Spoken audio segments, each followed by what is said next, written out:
భావ స్వేచ్ఛకు తమ ప్రభుత్వంలో భంగం కలగదని నిర్మాణాత్మకమైన విమర్శ అవసరమని డిప్యూటీ సీఎం మల్లు భట్టి విక్రమార్క అన్నారు. టీయూడబ్ల్యూజీ రాష్ట్ర మహాసభల ముగింపు కార్యక్రమంలో ఆయన ముఖ్య అతిథిగా పాల్గొని ప్రసంగించారు.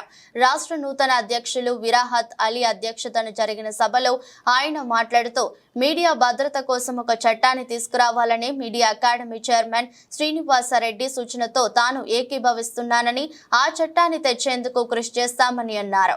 పేదలందరికీ ఇల్లు, విద్య, వైద్యం ఉచితంగా అందించాలనేదే తమ ప్రభుత్వ లక్ష్యమని విక్రమార్క పేర్కొన్నారు.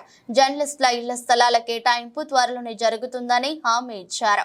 జర్నలిజంలో యాజమాన్యాల ఆలోచనలు ఎలా ఉన్నా జర్నలిస్టు ఉన్నత ఆలోచనలతో సమాజానికి మేలు చేసే వార్తలు రాయాలని అన్నారు.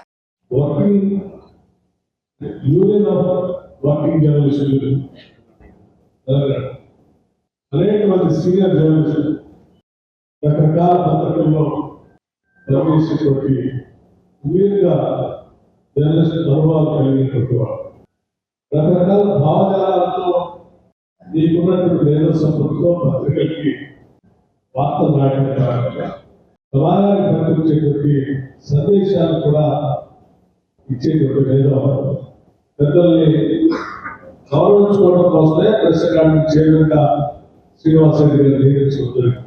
మీ అందరూ కూడా నేను చెప్పేది ఒకటే, మనం ఏ లక్ష్యాల కోసం అయితే తెలంగాణ రాష్ట్రాన్ని తీసుకున్నామో ఆ లక్ష్యాన్ని పూర్తిగా సంపూర్ణంగా రాష్ట్ర ప్రజానికి అందించడం కోసం ఈ ప్రభుత్వం శతవిధాల ప్రయత్నం చేస్తాం. సంపద సృష్టిస్తాం, సంపద ప్రజలకు పంచుతాం, వనరులు ప్రజలకి అందిద్దాం. ఈ వనరులు దోపిడి పిడి కాకుండా ప్రజలకు చేరువైనట్టుగా చేయడం, ఇదంతా ఇదే నేను కోరుకునేది.